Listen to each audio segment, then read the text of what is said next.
Good evening, Deborah here. I have been astonished by the reception of our last video, so I thought instead of waiting till the weekend, I would go ahead and put the next part out. So I need you to understand something. Everything that I am giving you is information with concrete links. Links to government sites, links to official sites. And also, there is a bit of a warning about all this. Things change in France, seriously, month by month. So what information I am sharing right now is applicable right now. That doesn't mean it will be applicable a month from now, or 6 months from now, or a year from now, or whenever it is you decide you want to move to France. Things change that rapidly here. They really do. And part of it is because the government that we have, I have no negative thoughts about the government. It's none of my business. I'm not allowed to vote in France because I'm not a citizen. But there's a lot of unrest here, and the government keeps changing and flipping, and there's all these different parties that make up and fit together. It's not a two-party system here. So it's very flexible and fluid, and things change rapidly. So please pay attention to the fact that I'm telling you. This is like a disclaimer.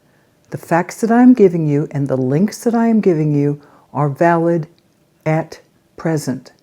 Okay, here we go.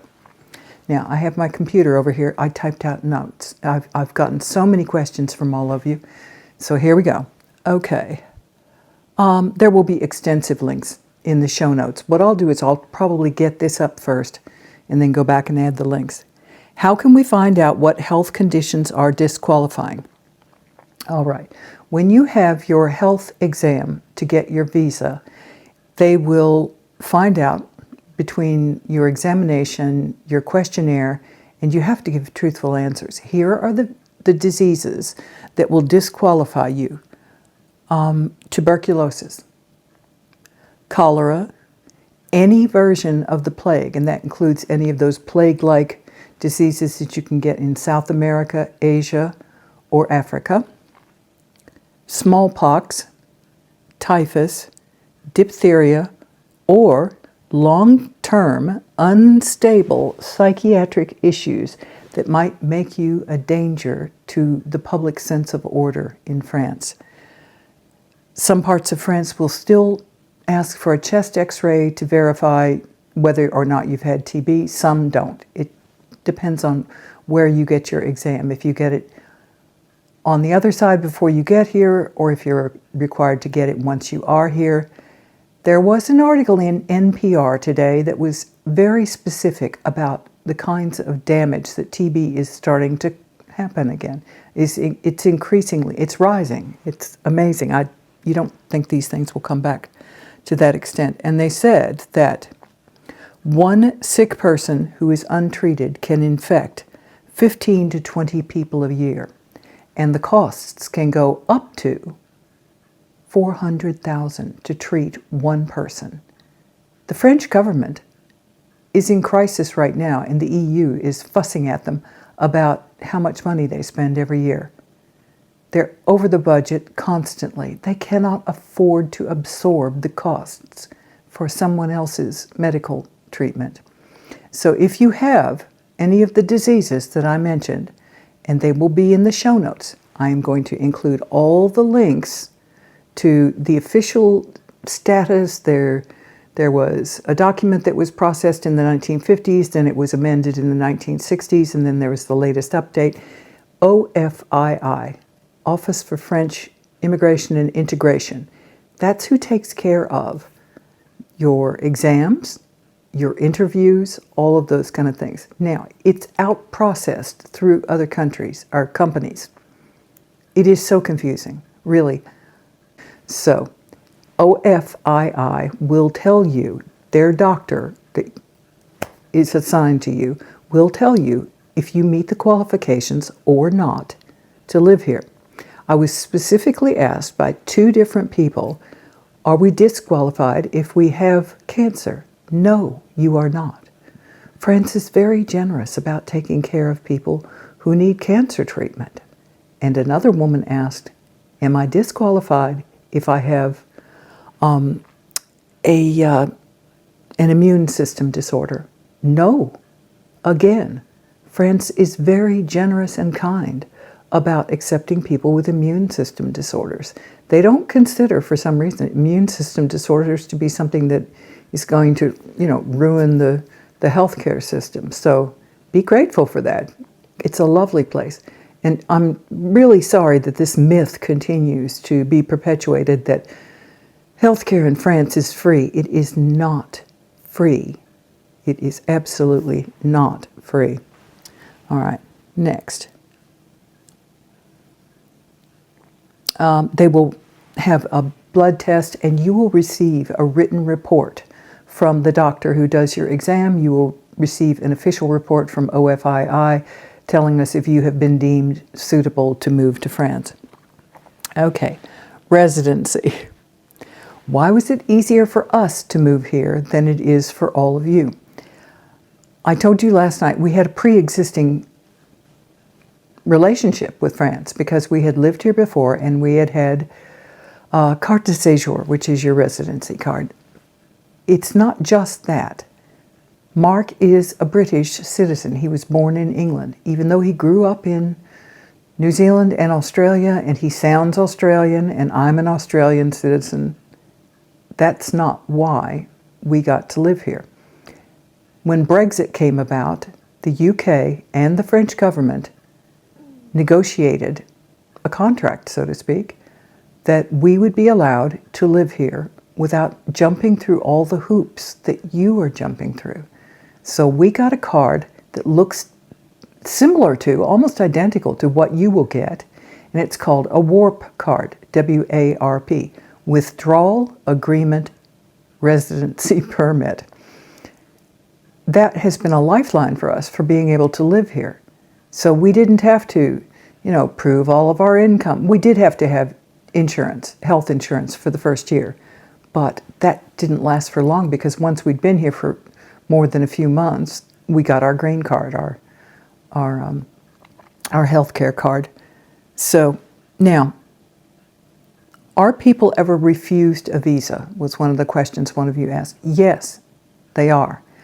The official government sites, and again, I am going to put so many links underneath so that you can go and read all of this yourself. The government sites note that 15% of the people who apply to get a visa to live in France are refused. And the refusals are varied. There's a variety of reasons why you might be turned down. They include if you've given incorrect information, if the information about where you lived or what you were doing between this year and if it doesn't all match up, they'll turn that down and say, no, this doesn't make any sense. Not sure about this. If you submit your forms and they're not translated into French, they'll be turned down. If you have, it's probably very much like our tax forms here, and that's why we don't do the tax forms. We hire somebody else to do them for us. They have blocks, and they're numbered blocks, where you're supposed to insert the information. If you insert the information into the wrong block, they can turn you down. If you refuse to comply with any of the documents that are requested, really, all of these things can make you get turned down. So what I'm saying is, get your ducks in a row before you go and apply.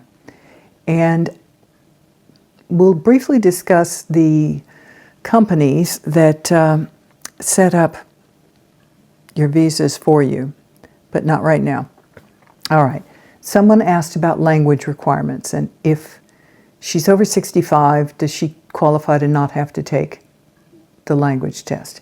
This is a situation in flux again. France is in flux about everything right now. It's just a little crazy. We didn't have to take language exams, but the new changes that are coming in will be into effect in January of 2026, and they will require higher rates of language comprehension, both oral and written. You will have to go and sit for an exam. You will have to be able to pass the exam at certain levels before you can get your residency permit. You may not get a 3-year or a 5-year one. You may only get a 1-year one. And they might give you a break. I mean, that's them being kind to you. If they give you a break and know that you're diligently trying to learn your French and get better, but if you can't have enough French to get around, you won't be able to pass that. For now, they're saying that they might still keep it's like a grace and favor sort of thing. They might still keep if you're over 65, in the future you won't have to take the exam. That's not guaranteed. There are plans afoot to change it so that anybody of any age has to take the French exams. It is not written in stone yet. I am still waiting for an official confirmation from all of these things. I will not cite sources for all of that because there's so much speculation out there. And we have several of, I would say, let's see, in England you've got the Daily Mail. I don't know what the tabloid-style newspapers are in the United States. But you have newspapers that are media publications that are not exactly reputable because they get part of the truth, but they don't get all of the facts. And that's a bit distressing if you're counting on that information being the truth and being what you need to proceed with your new life in France. So, I will do updates throughout the year. I absolutely will. So, what I'm saying is, as soon as we find out what the requirements will be for language and for healthcare and all of the rest of it, I will do an update, probably after Christmas, because all these changes, they take a long Christmas break. All these changes from the government will come in probably mid-January at the earliest. I don't know. I'm not sure, and I'm not going to tell you. This is a fact. If I don't know that it's a fact, I will not give you information and cite sources unless I know that they are reliable. All right? So, you hear people say all the time, oh, well, that's just common wisdom. Everybody knows that. No, that is not what I do. That is not what I do. I used to write for Nobel laureates. I wrote their white papers that they presented as their own. I used to write for people who presented speeches at the United Nations. They presented those speeches as being written by them. No, they were researched and written by me. I have written for some amazing people around the world, and that's fine. I was well paid, and I didn't ask to have my name attributed to anything because I had signed a non-disclosure agreement, and no, I'm not going to tell you who any of those people are. But this is the kind of research that I do, and I give accurate sources, not wiffle-waffle sources. I don't believe in that. That doesn't help you. That doesn't help any of us. If you're depending on something, you need to know what the sources are and that they are verifiable.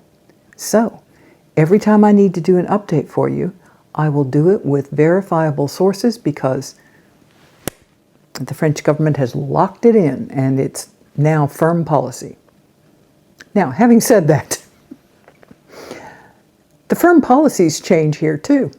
Quite frequently, we had a firm policy issue, a new statement. This is how the VAT was going to be collected for those of us with our own self-employed businesses. And then there was such screaming and yelling in the general public about it. I mean, there was an outrage, absolute outrage, an uproar. And it was in the media everywhere. And man, they backed down so quickly. So it got turned around in no time. So when I'm telling you that I need to constantly give you updates, it's for a reason. It's because whatever the government says is the policy right now doesn't mean it's going to be the policy next month or next year or in 5 years. So you do need to stay up to date. All right. Look. All right. Income requirements. Are there income requirements for a long-term visa, non-working, in France? Yes, the minimum income requirements, you can expect these to go up because right now they're only about $2,310 per month for a couple. That's really quite low, and I can tell you right now that they'll raise that rate. Really, they're not going to keep it at that rate because they'll have problems with people not being able to pay their bills or, get into some sort of financial distress. So, what if I need extra income? Somebody asked me this. What if I need extra income? Is working online in France, if you have a visa, not a residency permit, acceptable? No, it is forbidden. If all you have is a visa, you are not allowed to work here. And then you might say, oh, well, if I'm doing it online, nobody's going to know. Yes, they do find out.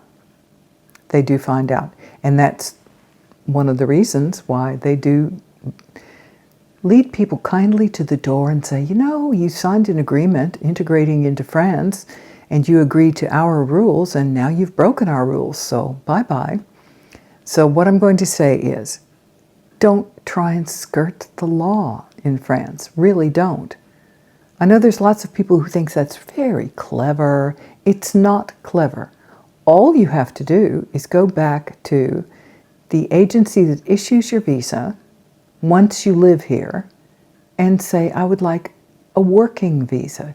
You change it. What do they call them? Let's see.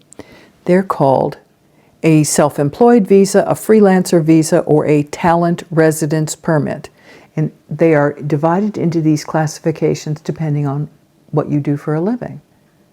Now, what Mark and I did was, because after his first contract when we were still in Normandy in 2016, he wasn't working for someone. We set ourselves up as independent. So in the future, ask me if you would like me to share information on how to do that. Because if you need a little extra income, you need to get the right permits before you're allowed to start working. Don't think you can skirt your way around it and, just be sneaky. It will catch up with you. And the other thing is, your bank accounts are constantly monitored. I don't know if you know that. They know what bank accounts you have in France because the French government, the French banks are required to report what you have in your banks at all times. Okay. When you do your tax returns, you are also required to submit a long form that has a list of every bank account or investment account that you have anywhere in the world. And you have to include the account number so that they can keep track of it. If you fail to report the amount of income that you have around the world, there are penalties for that. So if you start working on the sly and you think that nobody will know, they'll find out. Trust me, they have whole departments if that's what they do. They'll find out, so please don't skirt the law. If they're gracious, if the country of France is gracious enough to allow us all to come and live here, shouldn't we stick to the rules and regulations that they ask us to? I don't think that's a hardship. All right. Why do people use relocation companies to move to France? One woman wrote us today, and she said she finds it very stressful to see how many people have been cheated by some of these companies. When we first started this channel 10 months ago, I logged on to some of those companies and looked at their websites and their YouTube channels and, their interviews with people that they've moved here and all that stuff. They charge thousands and thousands and thousands of dollars. They buy your car for you. Sometimes they buy your house for you. They do all the... No, that's ridiculous. The French government site is clear enough that you can do it yourself. However, I'll say this, and I'm going to be very kind and balanced about this. There are some people who either just can't be bothered to do it and they want somebody else to do it for them and hold their hand. Or there are people who want so much to move here because it's a dream to live in France as far as they're concerned, even if they don't speak the language.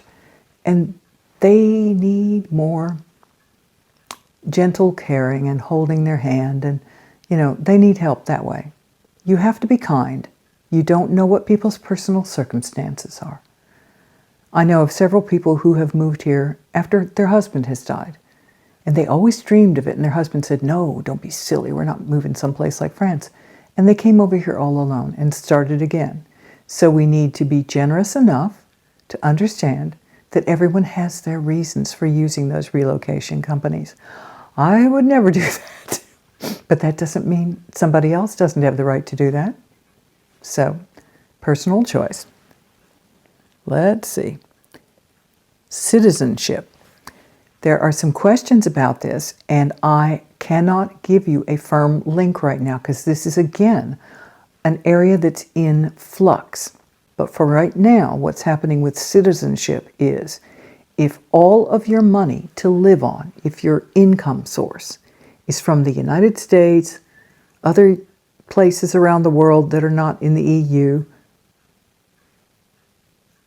do not include a French pension, they have the right to refuse you citizenship.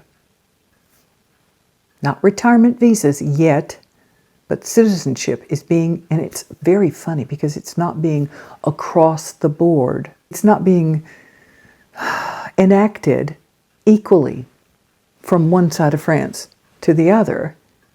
Individual prefectures are turning people away and saying, no, we're sorry. Yes, you passed the test. Yes, you passed all your French exams. Yes, your health is fine. Yes, you have enough income to, support yourself, but it's not from here in France. So we're saying, no, you can't have your citizenship. This is happening on an increasing basis. And people are spreading the news quietly through some of the more knowledgeable websites. But there are some, again, it's these tabloid newspapers who are going, oh, everybody's getting turned down. It's all going to be a disaster. No, I will not give you the names of those. You can Google and find out who they are yourself. But there are some of the tabloid newspapers who are making this into a big drama, and it may not end up being a big drama. So, for the man who asked me about retirement because he had a combination of Social Security, IRA, and other investments, for now, please pay attention. For now, you can retire here. That doesn't mean you can get citizenship here. I think they will probably start changing the rules about who can retire here too. So please don't be surprised at that. Don't be wounded by that. The world is changing. Europe, all the different European countries are contracting. They really are. It's so surprising to me. I never would have expected this the first time we moved to France at the end of 2010. When we moved to Europe the first time, I just thought this was the most amazing place because, everybody was helping each other out and the countries were all, reciprocating with one another. And everything has changed so drastically in 15 years. So nothing is going to stay the same. You need to constantly keep yourself alert and aware. And I hope that you will use us as a source because I will try and keep you up to date. And what I'll do is even in the videos that I have okay, Mark's going cycling today. Okay, we're going to the greengrocer. We're going to the market. We're going to the nursery to pick up plants. All these kind of things. I can say, okay, now the latest updates are, and then I can insert a segment into those when there's important updates, because you'll need to stay apprised of all of this. And if you don't do what I do, and this is based on journalistic training, because I used to be a journalist also, I don't get up and just sit and watch television. I read the news from everywhere in the world. I read the news from England from at least 2 to 3 sources. I read the French news from at least 2 to 3 sources.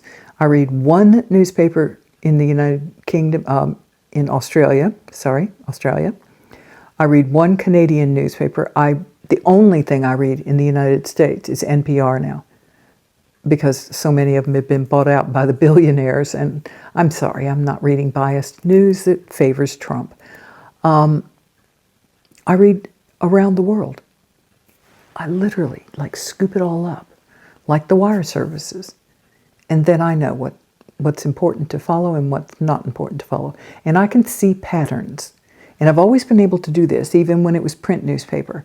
I could see something and I would go, oh, I need to save that. And I would cut it out. And I would have a cork board somewhere and I would start pinning things up. And I could see a pattern emerging. You might want to think about that There are programs and apps that will do that for you, that you can save and start looking at patterns that develop. And there will be patterns in Europe. Right now we've had chaos yesterday. Putin sent drones over Poland, for God's sakes. He's not even talking about Ukraine. He sent drones over Poland that, knocked out people's roofs and did all kinds of damage. This is craziness. Nobody feels like it's safe or secure anywhere in the world nowadays. So France is no different. All right, let me see what else I had on here. Comments. I like the fact that you're commenting. I'm really appreciative of that. It shows engagement and it shows that you're interested in the content. However, I've had to remove 5 comments today alone, just since I got up this morning, because people were being contentious, or they were like turning it into a lecture about technology and computers and, oh, well, this is different for us because, one of us as a spouse is German and I'm like, no, that's not what the conversation is about. So if you think you're going to come over here and take over the channel with your lectures in huge, big chunks of text, no. Or if you want to argue with me, please don't do that. This is my channel. These are my rules. I do not put up with people who are nasty or who are trolls. I will just delete you and blank you and block you from ever seeing or participating in this channel. So please don't do that, all right? I'm fine if you offer an opinion that has a source that you can cite, that is an authentic source. Not just, oh, well, I heard this through the grapevine. No, that's not good enough. I am a trained researcher. I do not do, wiffle waffle. No, please don't do that, okay? So, the last thing I want to say for tonight is thank you to all the people who have found the link in the show notes for Buy Me a Coffee. So, we've had a few purchases of coffees, and I appreciate every one of you who does that. I'd like to thank you for being kind enough to contribute, because this costs us money to run this channel. We're not developing an income yet. We don't have followers enough to do any of this stuff. And every YouTube channel is either on Patreon or Buy Me a Coffee that is a long-term channel. And it's because we all need support. We all need support, for heaven's sakes. Things break, cameras cost money, time on the internet costs money, all of it costs money, apps to edit. So thank you. And those of you who have done that, I do not have your permission to use your names. So what I will do is, I will do either a scroll. I haven't figured it out yet. I'm still thinking about how to do it. Do I want to scroll at the bottom, or do I just want to put your names over here on the side so that as I'm saying goodbye, you see the names come up? And I'll say, patrons from Buy Me a Coffee. And I will put your first name and your last initial. I will not broadcast your name, so that if you want to maintain your privacy, I am not invading your privacy. Now, in the next episode, I will discuss why it's going to be difficult for us to go out and film some of the things that we've been asked to film. It's due to privacy laws in France, and they're quite strict. Okay? So that's something to look forward to in the next one. I might get another episode out this weekend. I will not promise. No promises whatsoever, okay? So they'll be there when they're there. At the latest, it will probably be at the beginning of the week, because we have a lot more to talk about. I've had a lot of questions about, how do you heat the house? Do you have a reliable source? Wait till you hear how much nuclear energy we depend on here in France. Ooh, and it's not scary, okay? There's so much to talk to you about. There really is. There's so much to share. So I'm thrilled that you're here. Thank you. We've had a huge surge in membership, over 100 new members just since I put this last video up. So thank you. And your engagement and your likes that have grown the channel, because every time you do that and YouTube sends it out and says, oh, this is something you might want to investigate. I think that's how some of you have found us, is from those YouTube likes that have spread the word. And then you've signed on and become a member. Thank you. That's just lovely. All right, I'm going to end this here. If you have further questions, please do continue to write in. This is good fun. You know, it gives me an idea of what you're genuinely interested in. So, thanks, and I'll say good night, because it's the middle of the night. What time is it? Oh God, it's after 2:30 in the morning. So by the time I get this edited and online, it will be morning here. Mark will make me a nice breakfast and a cup of coffee, and I'll go up and have a nap. Bye, everyone. Have a good evening, morning, whatever it is, wherever you are watching this from. Bye.